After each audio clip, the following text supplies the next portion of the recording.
to the extent that the Hizmet movement has been able to galvanize the imagination and use resources to promote education, to promote peace, to promote interfaith dialogue and understanding, only makes our world a better place. Sounds similar to reductionism. One of the most powerful contributions of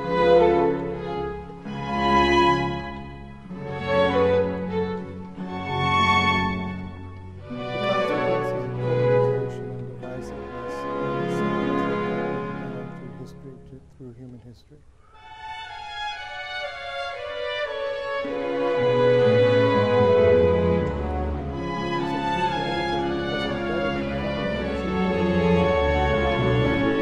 have to respect you enough to say I need.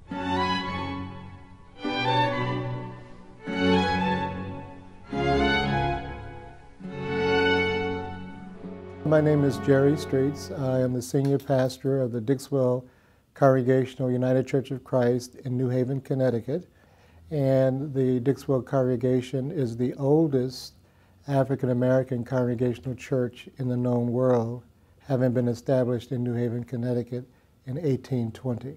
Well, I appreciate this opportunity to share my experience with the Hizmet movement.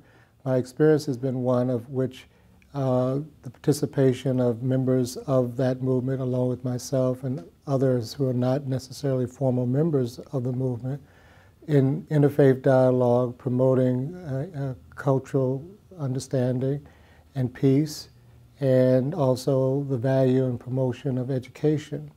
And those are three areas that are very important to me, and I would imagine they're important to most people around the world. And so to the extent that the Hizmet movement has been able to galvanize the imagination and use resources to promote education, to promote peace, to promote interfaith dialogue and understanding, only makes our world a better place. There are so many problem areas and needs, and the list could be, 100 easily. But educating our young people, promoting cultural understanding, particularly in a world that is increasingly more global, we're more interconnected. The more we can really understand our differences and our similarities as human beings, I think that will contribute to a more peaceful world. I don't have any personal opinion about him. I know his biography generally, as would anyone in any part of the world. It's an impressive biography.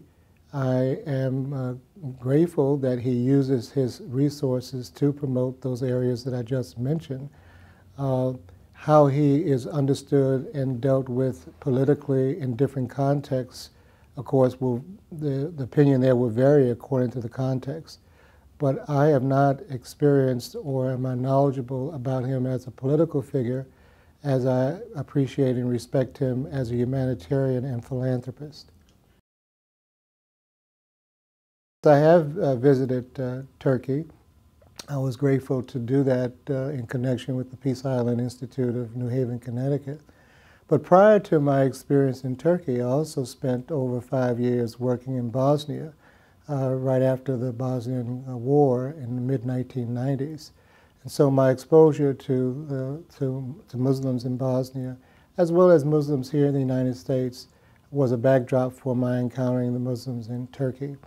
And because of my basic knowledge of Islam and the people that I've met who are Muslim reflect some of those finest characteristics and values. The promotion of peace, the promotion of education, the promotion of devotion to their understanding of God through the Prophet Muhammad, peace be upon him.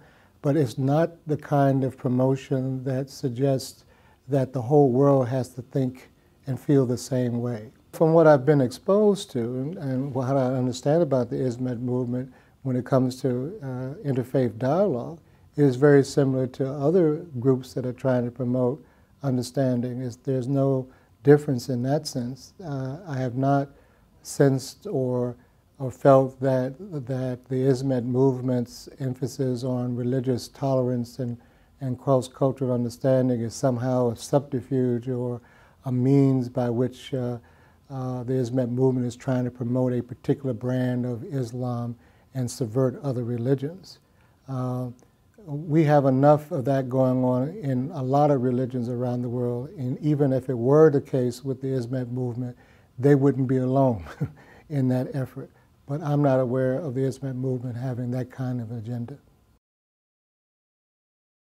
The Muslim community has to speak for itself, of course, and as you know, there is a great deal of variety in the Muslim community as there is in any religious community. So you have people giving different interpretations. For me, the importance of interfaith dialogue is understanding not only your own religious tradition, but the traditions of other people. And the more you really, I have found, the more you really explore and are open to learning about another religious community, not only does your understanding and appreciation for that tradition grows, but your own commitment to your own religious community grows. It's a paradox. It's not a matter of learning more and losing your faith. It's learning more and that strengthens your faith, but it strengthens your faith in a way of understanding how much similarities there are between the religions than there are differences. The differences between religion that leads to war and other forms of violence is a corruption of the best teachings of any religion that I know. Be it extremism in Islam, be it Christian crusades, be it whatever adjective you want to use. When religion is used to oppress and judge people as less equal than another group of people, so therefore they can be subjected to oppression and dehumanization, is a corruption of religion, and I think it's an affront to how we understand God across traditions. The consequences of polarization and divisiveness are the same as they have been down through history, through human history. More suffering, more division amongst people, more ideologies that promote the conditions for war, for civil unrest, for inhumane acts perpetrated on people, more of the powerful using their resources to oppress the weak. I see nothing negative, nothing positive coming from a growth of this kind of separation and superiority, us and them kind of thinking that I think your question refers to.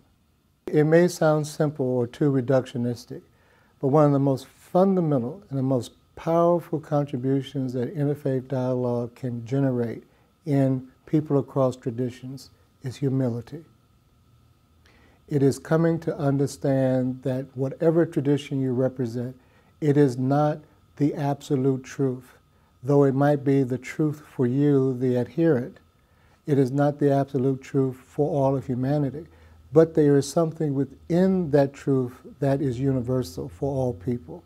And the only way you can come at that broader vision is having a humility about what it means to be a person of faith, and not come at it arrogantly or not come at it as if we can speak authoritatively as if we know God so well that only we can say what is on God's mind.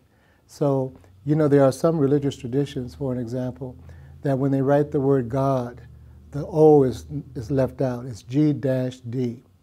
And that effort is to demonstrate, again, humility, that we don't know enough, we don't know enough so we can't even write the word God with a certain kind of conviction. We have to remain open to how we learn and understand who God is and how God and the divine spirit moves in human affairs. Dialogue is a key to everything because embedded in dialogue is humility.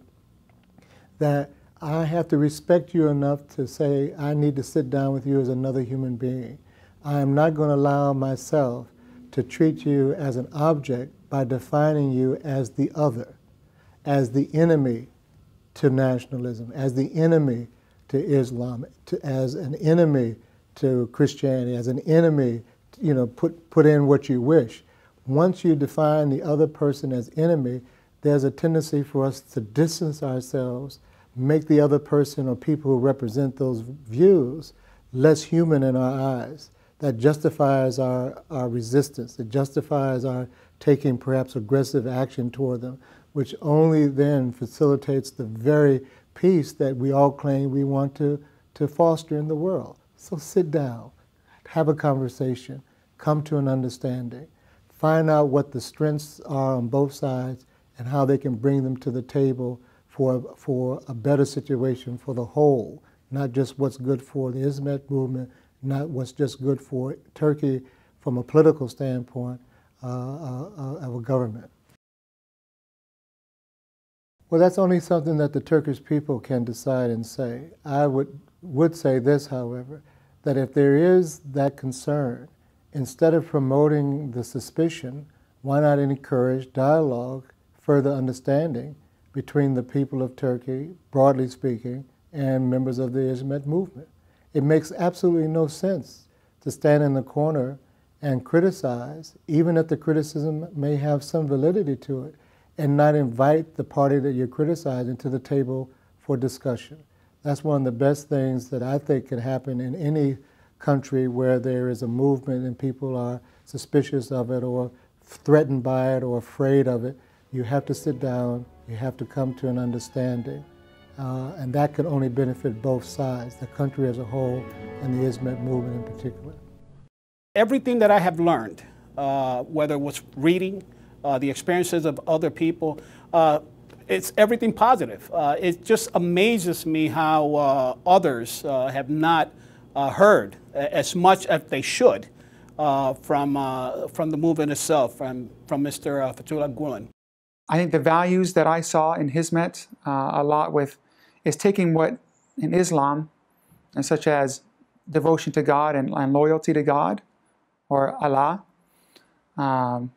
looking at serving other people, and truly living a religion in practice.